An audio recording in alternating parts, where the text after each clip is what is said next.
Pastikan baterai Anda dan terus aktif dengan Ultra Power Saving Mode. Welcome Wonders, Samsung Galaxy S5. Untuk si kecil, kupastikan hanya yang terbaik. Namun, saat mereka tidak mau makan atau pilih-pilih makan, kami tetap berikan makanan bergizi dan Pediasure setiap hari.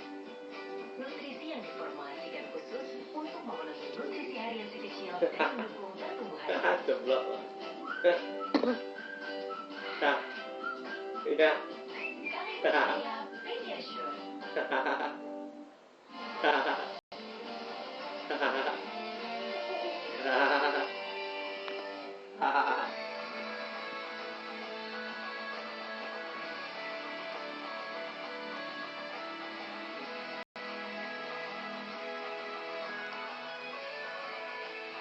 Pemirsa, Fakta Unik on the Spot kali ini akan mengajak Anda ke sebuah daerah di Kelurahan Malang untuk menelusuri sebuah bangunan yang unik dan megah. Bangunan ini disebut-sebut sebagai Masjid Tiban. Hal ini berlaku lantaran kabarnya masjid ini dibangun oleh jin hanya dalam waktu 1 malam. Bagaimana kisahnya? Berikut pemaparan yang disajikan khusus untuk Anda. Bah, mau naik? Dia mau naik dia? Menurut mitos, bangunan unik Naik dah. merupakan Masjid Tiban. Naik dah. Dibangun oleh bangsa jin dalam 1 malam. Naik. Tiban karena bangunan ini tiba-tiba saja ada. Selain kemunculannya yang tiba-tiba, lokasinya yang berada di daerah pemukiman membuat masjid itu kerap istana di tengah perkampungan. Namun faktanya bangunan ini bukanlah sebuah masjid saja. Bangunan ini merupakan kompleks pondok pesantren Biharu Bahri Asali Fadlaili Rahman atau biasa dikenal dengan Ponpes Biba Al-Fadroh. Kompleks ini dibangun di atas tanah seluas 5 hektar. Delan tak masih didelak. Jadi kalau ada orang yang mengatakan ini Bah, naik. Naik. Ayo, bisa nggak naik? Oh, belum bisa berangkang, udah berdiri. Heh.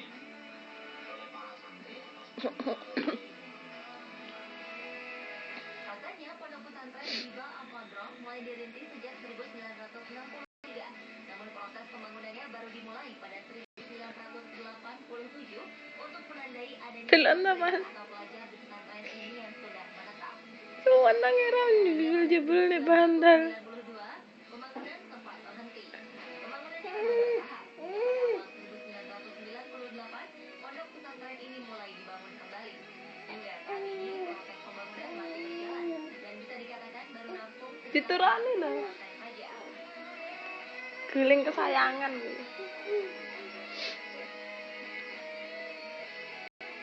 bangunan di sini ini kan sebenarnya adalah jawaban. Mencari sasani anak ajaib loh, 5 bulan. 5 bulan nih siswa ini ya. Jadi awal mulanya sebagai berfungsi secara rohani.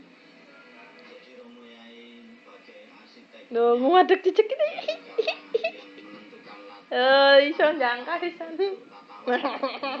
Kegedean pop karo iso blok. beliau. Nah, beliau ini istiqoroh dari apa? Dari masalah yang ada.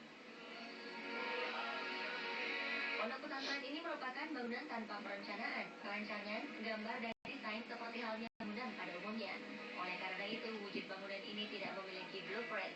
Untuk pembangunannya pun tidak menggunakan alat-alat berat dan modern pada umumnya. Para pekerja bangunan ini adalah santri-santri dari Pondok Pesantren Biba Al-Fadroh.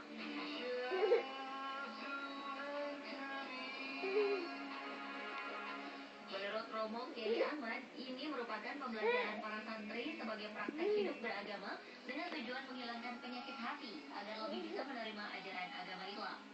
Santri yang datang ke pondok pesantren ini berasal dari berbagai daerah di Indonesia, seperti dari Pulau Sumatera, Banyuwangi, Trenggalek, dan Ponorogo.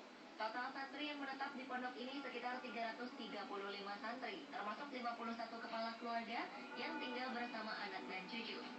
Hal unik lainnya dari bangunan ini adalah terdapat berbagai ornamen dan kaligrafi bertulis. Udah capek sini. Main sini sama bonekanya. Asmaul Husna yang dibuat Sini main sama boneka. dan dikerjakan sendiri oleh para Nih boneka mami pokoknya Tini. Sasa, ayo main sama aku. Ayo Caca, main sama saya Sasa. Ya kita jalan-jalan yuk. Yuk, jalan-jalan yuk. Ayo jalan-jalan sama Mami Koko cepetan. Jalan-jalan sama Mami Koko. Jalan-jalan sama Mami Koko. Cepetan. Jalan-jalan sama Mami. Kalau sini.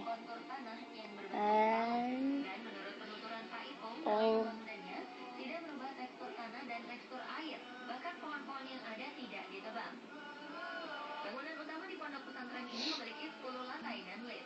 Arsitektur bangunan yang mengagumkan dapat dilihat mulai dari gapura dan pos depan masjid yang bergaya seperti candi hingga kompleks bangunan utama. Dari pintu masuk kita akan langsung menemukan tempat istirahat pria. Enggak, Ada hal unik di tempat ini. Enggak mau. Terdapat air yang dapat keluar dengan menggunakan alat sensor. Toeng mas tunggu. Sumbernya tidak dimasak dan Tunggu deh mas. penyulingan. Air ini digunakan untuk membasuh wajah dan dapat diminum. Terdapat beberapa khasiat bagi mereka yang percaya Wis kuat toeng. dan baik untuk kesehatan. Terdapat tempat beristirahat perempuan. Ruangan ini dihiasi dan ornamen unik. Agar juga biasanya digunakan santri pasangan suami istri yang tengah bertengkar serta mengintrospeksi diri. Mereka biasanya datang untuk meriadok lebih dari 3 hari dan mengikuti aturan dan tata tertib pondok pesantren. Kita dapat memasuki ruangan akuarium dengan berbagai koleksi ikan. Ruangan ini juga bisa digunakan sebagai tempat belajar untuk berdiam diri, menenangkan hati, dan mengintrospeksikan diri agar Jangan guyonanan kan dia ngomong. jika sesuai kontur tanahnya, ruangan ini berada di lantai 3. Naik ke lantai 4 adalah tempat khusus bagi keluarga Romo Kiai Ahmad untuk menerima tamu. Lantai selanjutnya biasa digunakan untuk ijab kabul dan resepsi pernikahan. Selain itu ada juga mimbar untuk sholat Idul Fitri dan Idul Adha serta hari-hari besar Kok pilek sih Sasa ya? lainnya. Ruangan ini Kok bisa keluar digunakan untuk umbele sholat loh? maghrib dan Mam. subuh. Musola yang Ada nama. digunakan ada Mama. Jumat menggunakan masjid yang berada di luar Mama. tempat ini agar semua musola yang ada di pondok pesantren selalu digunakan. Mama. Ruangan untuk tempat beristirahat santri yang sudah berkeluarga. Di lantai 7 terdapat supermarket, di lantai 8 terdapat kios-kios, pasar, serta kafetaria yang dilengkapi juga dengan Mama. berupa gunungan. Dan lantai 10 Malang dan sekitarnya. Di lantai ini juga terdapat stalaktit indah menggantung. Ruangan-ruangan ini terhubung oleh suatu pintu. Ruangan satu dan lainnya mempunyai desain berbeda, lengkap dengan ornamen dan kaligrafi dengan berbagai model, jenis, warna, bentuk, dan corak. Meskipun bangunan ini belum sepenuhnya selesai dibangun, ada anak tangga dan jalan yang akan menghubungkan antar ruang. Jika lelah, ada beberapa tempat untuk beristirahat yang dilengkapi kursi dari kayu jati. Selain itu, di lantai atas terdapat Sini mama minta gulingnya. Minta guling. Nah, minta ya gulingnya ya. untuk mendapat kartu masuk dan kartu keluar tanpa dipungut biaya.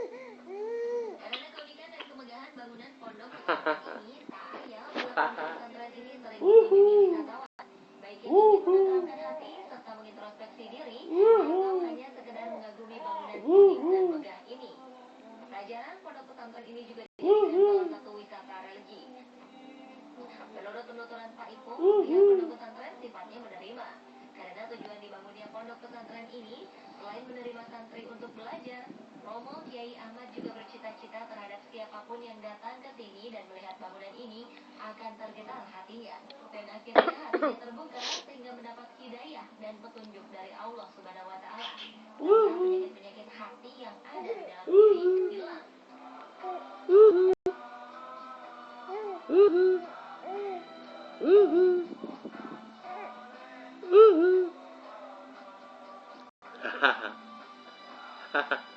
Itu bonekanya itu kan janggut. Nih. Kelai sama bonekanya nah. Mana bonekanya? Ini bonekanya. Nah, kelai sama boneka wes.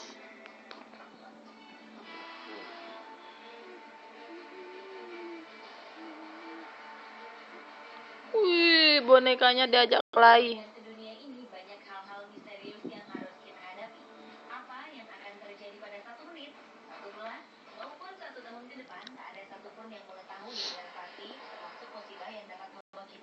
Nih bonekanya mama minta. Nggak boleh. Nggak boleh boneka dijemput duluan.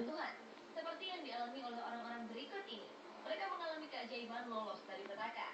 Dan berikut on the spot Minta bonekanya, minta ya. Minta ini ya. Cek.